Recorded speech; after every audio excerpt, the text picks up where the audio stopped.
I am testing out a brand new microphone, so we are going to see if the quality is okay, and yeah, if there's anything crazy, let me know, and I'll see what I can do to fix it, I guess. So this is what I believe is episode 3 of the Bunny Bungalow. This is me starting the process of cleaning out the shed, building these shelves, getting everything organized, because as you can see, this shed has been a catch-all. When we bought the house, the previous owner kept a lot of things. She kept them fairly organized, but the only organization in this shed was 2 super old bookcases, which just wasn't going to do it for us. So I went ahead, I bought these 2 shelves. They're metal, so that way I know they can handle whatever weight they need to. They are the exact same width as the gap between the door and the walls, so they fit perfectly. Worked out great. And honestly, they're not hard to build by yourself. I was quite surprised. So they're a little heavy to lug around, but if you've got the box where you need it, it's pretty straightforward. No real issues. So I assembled the shelves.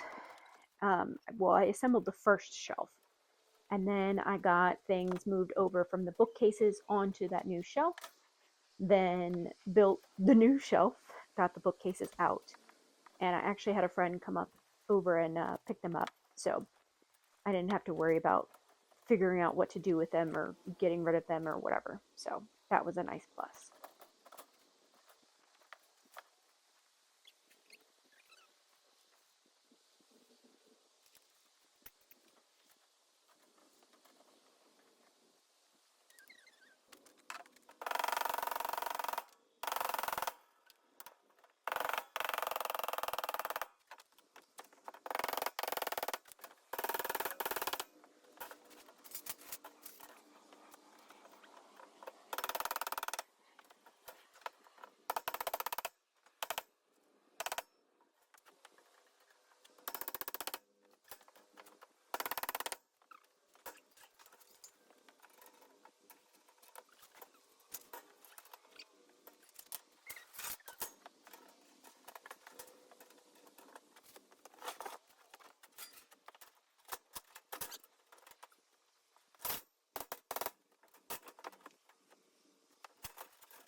Making a little bit of progress today.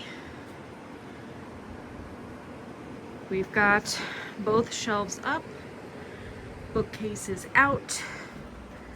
It is now manageable, so I think I'm going to order the insulation here soon. Okay, so I've cleared off the shelves. I've cleared out pretty much everything with the exception of a step stool, the AC unit, some extra shingles, and the loft, but I'm not worried about that stuff because it's pretty much all covered. But I need to blow out and sweep out all of this grossness, and then I can begin to insulate. And so begins phase 3 of the Bunny Bungalow episode 3. This is where I am doing the insulation of the shed. I'm not doing the ceilings and whatnot. I'm just doing the walls on the lower part, just because spring's fixing to hit and the weather's going to be fairly nice, so I don't have to worry about it too much. Now, come summer, it might be a little hot in there, but by end of summer, I plan to have the ceiling done. So as you can see, I have on as much protective gear as I could get. I have long pants, long sleeves, closed-toed shoes. I had on my husband's yard gloves, but there was zero dexterity. They're just too big, so I had to go and find mine. But I've got a gaiter on because I couldn't find a mask, plus I had just washed my hair the night before, so I was trying to not get a bunch of fiberglass in my hair. And then I ordered some protective goggles because we're not trying to have fiberglass in our eyeballs. So I got all geared up, came outside, remembered I still needed to take down all of the things that are screwed into the studs, so I took care of that first. And then that main hook right there that I just turned, I literally could not get that last screw out to save my life. So I was like, screw it, you're just going to stay there while I insulate. So initially I started with putting the insulation up, nailing it in so that way it doesn't sag over time, and then cutting off the bottom.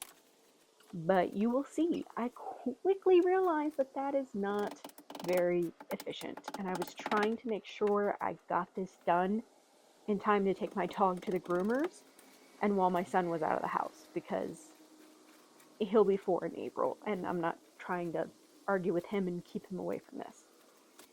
So after I think the 3rd one it may have been, I called it quits on cutting it as soon as I had it nailed in. So I decided to nail everything in first, and then I went back at the very end, cut everything. Now, as you can see, the shed is empty. The only thing I left in there was the shelves, just because I didn't feel like taking them out when they really weren't in the way. Plus, I could use it to set my tools down. Yeah, this is the last one where I was like, yeah, no.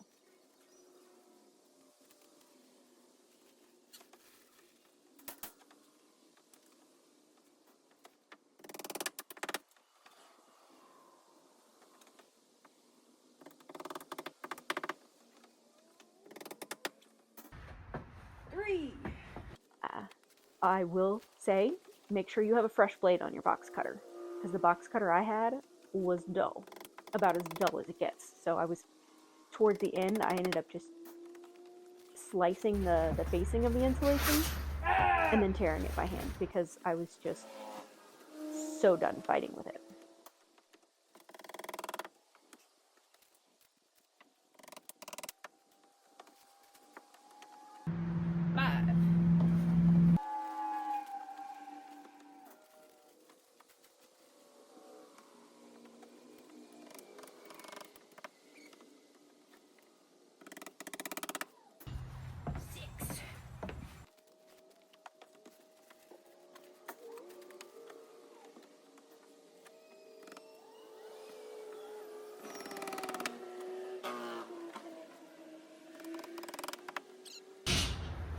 Seven.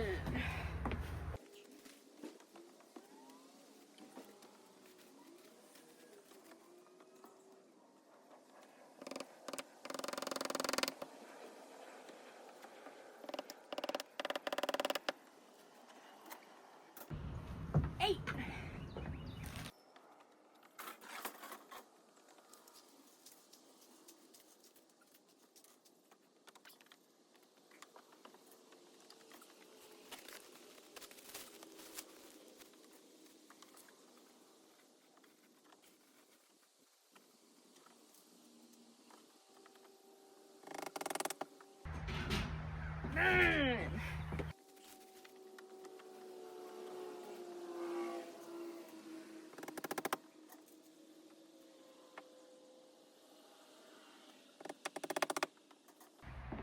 Damn.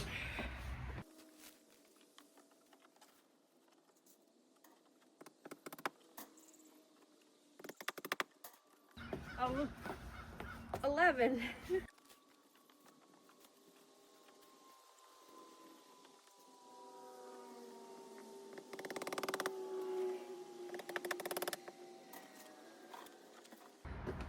12.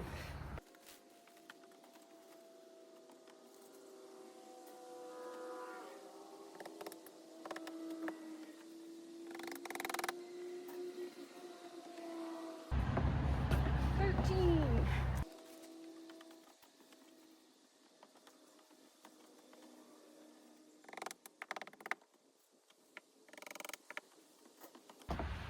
14.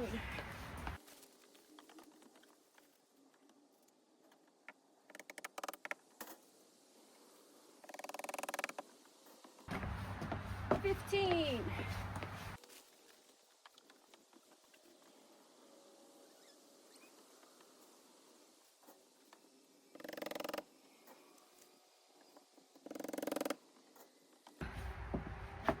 16. Now we gotta cut. I will make a note. I was using nails to kind of tack in the paper so that way they don't sag. It is recommended to use staples, and like halfway through using those nails I realized why, because those nails just tear through the paper sometimes, but the staples will have 2 points of contact plus the resistance in between those 2 points of contact, so it's a lot more secure. But your girl's impatient and I was not trying to go to Lowe's for something that small, so I just kind of worked with what I had and made it work. I did end up using those pieces that I cut off to fill in the studs beneath the window and beside the window. I do have one section that has absolutely nothing. The far left on the wall with the window is like 90% insulated, so I probably will need to get some kind of spray foam. But all in all, I think it worked out really well. The entire insulating process and putting up the 2 walls only took me about an hour and a half. Mind you, that is me working by my lonesome, never having put up insulation before, carrying the insulation bags and the the plywood from way across the yard because I was not home when Lowe's delivered it. So it got put on beside the driveway in the lawn and had a tarp put over it. So that was fun. Bottom board of that stack is definitely bowed and gonna have to wait to dry out. So, but everything came out pretty good, all things considered. I am going to need help, which sucks because I wanted to just knock this out while I could, while my husband was out of town, and just have it done, get the bunnies in, and just be done with it. But unfortunately, that is not how things worked out. So for the next episode, I will probably be updating you guys with all the walls in place, because I'm going to have a friend of mine come over to help me rip the plywood and get it all installed this weekend. So you will be getting updates here soon, but otherwise, stay tuned. I hope you enjoy watching me tip-tap around and do what I can.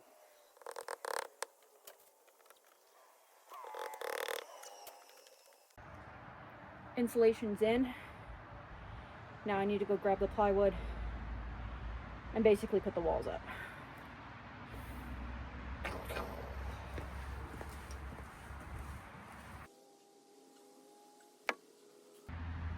Yes, it's cumbersome. Not heavy, just cumbersome. And it was at this point that a headache from lack of water was starting to kick in.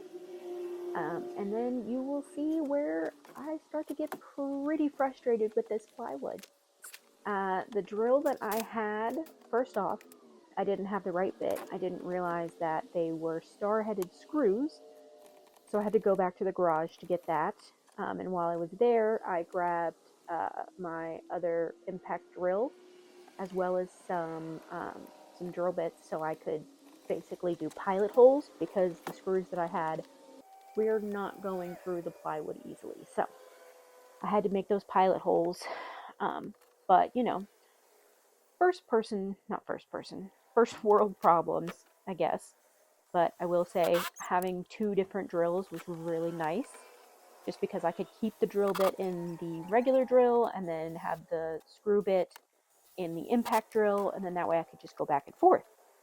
But that didn't last very long, unfortunately. The impact drill battery died, so then I had to use the one battery pack in between the two screwdrivers, or drills rather. Frustrating. Just know it's frustrating. But again, first world problem. It is what it is.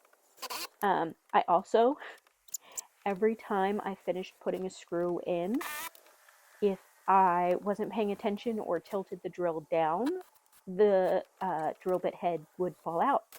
So you will see me pick that up 100,000,000 times. So many times. So frustrating. But I got what I could done. So that's what matters.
I probably look crazy, but I'm admitting defeat.